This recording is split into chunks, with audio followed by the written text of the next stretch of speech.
പുതുവർഷത്തിലെ ആഗ്രഹം മമ്മൂട്ടിയും മകനും മരിക്കണം. മോഹൻലാലും മകനും ഉയരങ്ങളിലെത്തണം.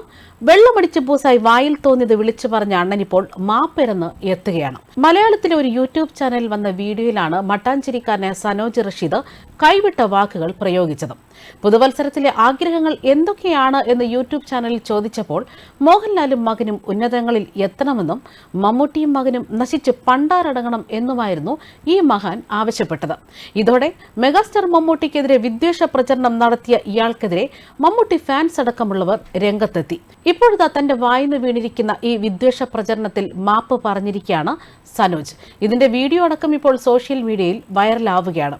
വീഡിയോ ഇങ്ങനെയാണ്: ഇന്നലെ മദ്യത്തിന്റെ ലഹരിയിൽ പറഞ്ഞു പോയതാണ്. മമ്മൂട്ടിയോടും മകനോടും കുടുംബത്തോടും പൊതുസമൂഹത്തോടും ഞാൻ മാപ്പ് ചോദിക്കുന്നു. 2 ദിവസമായി ഞാൻ കിടന്നുറങ്ങിയിട്ട് എന്നാണ് സനോജിന്റെ വാക്കുകൾ. ഒരു യൂട്യൂബ് ചാനലിന്റെ പബ്ലിക് റെസ്പോൺസ് വീഡിയോയിലാണ് മമ്മൂട്ടി മരിക്കണം എന്നതാണ് തന്റെ ആഗ്രഹമെന്ന് മട്ടാഞ്ചേരിക്കാരനെ സനോജ് റഷീദ് പറഞ്ഞത്. ഇതിന് പിന്നാലെ വലിയ രീതിയിലുള്ള വിമർശനങ്ങളാണ് സനോജിന് നേരിടേണ്ടി വന്നത്. ഖേദം പ്രകടിപ്പിക്കുന്ന വീഡിയോയിൽ ഇങ്ങനെ പറയുന്നുമുണ്ട്: ഇന്നലെ നടന്നത് മദ്യത്തിന്റെ ലഹരിയിൽ നടന്നതാണ്. മമ്മൂട്ടിയോടും മകനോടും കുടുംബത്തോടും പൊതുസമൂഹത്തോടും ഞാൻ മാപ്പ് ചോദിക്കുന്നു. സാബു അലി മട്ടാഞ്ചേരി എന്ന ഫേസ്ബുക്ക് അക്കൗണ്ടിലാണ് ഈ വീഡിയോ എത്തിയത്. 2024 കേരളത്തിൽ വരേണ്ട മാറ്റങ്ങൾ എന്ന വിഷയത്തിൽ പബ്ലിക് റെസ്പോൺസ് എടുത്ത ഒരു യൂട്യൂബ് ചാനലിന്റെ വീഡിയോയിലായിരുന്നു സനോജ് റഷീദ് മമ്മൂട്ടിക്കെതിരെ വിദ്വേഷ പ്രചരണം നടത്തിയത്. മമ്മൂട്ടി മരിക്കണം എന്നതാണ് 2024 സംഭവിക്കേണ്ട മാറ്റം എന്നാണ് ഇയാൾ പറയുന്നത്. കേരളത്തിൽ വരേണ്ട അനിവാര്യമായ മാറ്റം പത്മശ്രീ മോഹൻലാൽ ശക്തി പ്രാപിക്കുക, മമ്മൂട്ടി മരണപ്പെടുക, അതാണ് എന്റെ ഏറ്റവും വലിയ ആഗ്രഹങ്ങളിലൊന്ന്. മമ്മൂട്ടിയും മമ്മൂട്ടിയുടെ മകനും നശിച്ച് നാറാണക്കല്ലെടുക്കുക. മോഹൻലാലിന്റെ മകനും ഇനിയും ഉയരങ്ങളിൽ എത്തട്ടെ എന്നായിരുന്നു സനോജ് റഷീദിന്റെ വാക്കുകൾ. അഹങ്കാരിയാണ് മമ്മൂട്ടി. അഹങ്കാരം ഒരിക്കലും വെച്ച് പൊറുപ്പിക്കില്ല. ജനാധിപത്യം നമ്മൾ നോക്കണ്ട. ന്യായപരമായ മാറ്റമാണ് വേണ്ടത്. മോഹൻലാൽ ഉയരങ്ങളിലേക്ക് എത്തട്ടെ എന്നാണ് ഇദ്ദേഹം വീഡിയോയിൽ പറഞ്ഞത്. തുടർന്ന് സോഷ്യൽ മീഡിയയിൽ ഇത് വൈറലായതോടെ ഇയാൾക്കെതിരെ കടുത്ത പ്രതിഷേധമുയർന്നു. ഇതിന് പിന്നാലെ മമ്മൂട്ടി ഫാൻസ് അസോസിയേഷൻ രംഗത്തെത്തിയതോടെ സംഗതി പണി പാളിയെന്ന് മനസ്സിലായ സനോജ് മാപ്പ് പറഞ്ഞ് രംഗത്തെത്തുകയും ചെയ്തു. ഇതോടെ മട്ടാഞ്ചേരിക്കാരനെ സനോജ് റഷീദ് പുലിവാലി പിടിച്ചിരിക്കുന്ന കാഴ്ചകളാണ് ഇപ്പോൾ സമൂഹ മാധ്യമങ്ങളിൽ നിറയുന്നത്.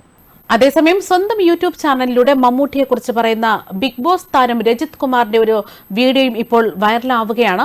ഒരാൾ മമ്മൂട്ടിയും ദുൽഖറും മരിക്കുന്നതിനെക്കുറിച്ചും അതിനുശേഷം മോഹൻലാലും പ്രണവും ഉയരങ്ങളിലേക്ക് എത്തുന്നതിനെ പറ്റിയും പറഞ്ഞതിനെ കുറിച്ചാണ് രജിത് കുമാർ ഇവിടെ സംസാരിക്കുന്നത്. എന്റെ ഹൃദയത്തെ കീറി മുറിച്ചുകൊണ്ടൊരു വാർത്ത ഞാൻ കണ്ടു എന്ന് പറഞ്ഞാണ് രജിത് കുമാറിന്റെ സംസാരം ആരംഭിക്കുന്നതും. കേരളം സാക്ഷരതയിൽ 1ാം സ്ഥാനത്താണെന്ന് പറയുമ്പോഴും സമൂഹത്തിന്റെ പല മേഖലകളിലും വളരെ മോശവും വേദനിപ്പിക്കുന്നതുമായ കാര്യങ്ങൾ കാണാറുണ്ട്. ഇന്നലെ ഏതോ ഒരു ചാനലിന്റെ ഇന്റർവ്യൂവിൽ ഒരുത്തൻ മമ്മൂക്കയും അദ്ദേഹത്തിന്റെ മകൻ ദുൽഖറും മരിക്കണമെന്ന് പറഞ്ഞു. ആ വാക്ക് വീണ്ടും പറയാൻ എനിക്ക് തന്നെ പറ്റുന്നില്ല. മാത്രമല്ല അതിനുശേഷം മോഹൻലാലും അദ്ദേഹത്തിന്റെ മകനും കേറി വരണമെന്നും പറഞ്ഞു. സത്യം പറഞ്ഞാൽ ഇത് കേട്ട ലാലേട്ടന്റെ ഹൃദയം പോലും തകർന്നിട്ടുണ്ടാവും. മോഹൻലാൽ, മമ്മൂട്ടി, ദുൽഖർ സൽമാൻ, പ്രണവ്, പൃഥ്വിരാജ്, ദിലീപ് അങ്ങനെ മുൻനിരയിലുള്ള ആർട്ടിസ്റ്റുകളൊക്കെ ദൈവം തന്ന വരദാനമാണെന്ന് വിശ്വസിക്കുന്ന ആളാണ് ഞാൻ. 45-50 വർഷം കൊണ്ട് സിനിമാ ഇൻഡസ്ട്രിയിൽ അവരുടെ ആരോഗ്യം കാത്തുസൂക്ഷിച്ച് കേരളത്തിനും മലയാളികൾക്കും അഭിമാനമായി മാറിയവരാണ്.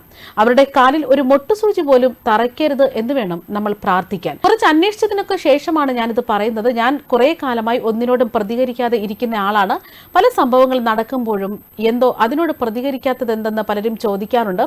നമ്മുടെ വാക്കുകൾക്ക് വില വരുന്ന സമയത്ത് അത് മനസ്സിലാക്കുന്ന ആളുകളോട് പറഞ്ഞിട്ട് മാത്രമേ കാര്യമുള്ളൂ. മാത്രമല്ല നമ്മൾ മത്സരിക്കാൻ ഇറങ്ങുമ്പോൾ കൂടെയുള്ളവരുടെ കാല് തല്ലിയൊടിച്ചിട്ടല്ല വിജയിക്കേണ്ടത്.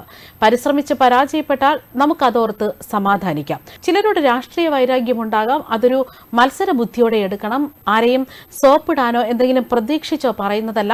ഇങ്ങനെയൊക്കെ പറയുന്നത് കേൾക്കുമ്പോൾ എന്ത് വികാരമാണ് എനിക്ക് വരുന്നതെന്ന് പറയാൻ പറ്റുന്നില്ല. ദയവ് ചെയ്ത് ഇങ്ങനെയുള്ള ന്യൂസുകൾ പ്രചരിപ്പിക്കാതിരിക്കാൻ ശ്രമിക്കുക. വേദം പഠിച്ചതിന് ശേഷം സത്യസന്ധമായും ആത്മാർത്ഥമായിട്ടും പ്രവർത്തിക്കുന്ന ആളാണ് ഞാൻ. ഖുറാനും ഗീതയും ബൈബിളും ഒക്കെ എനിക്കറിയാം.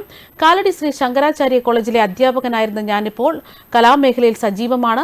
ബിഗ് ബോസിന് ശേഷമാണ് ഈ മേഖലയിലേക്ക് എത്തുന്നത്. പൈസയുണ്ടാക്കി ഭാര്യയ്ക്കോ മക്കൾക്കോ കൊടുക്കാനില്ലാത്തത് കൊണ്ട് അതെല്ലാം ചാരിറ്റിക്ക് വേണ്ടിയാണ് ചിലവഴിക്കുന്നത്.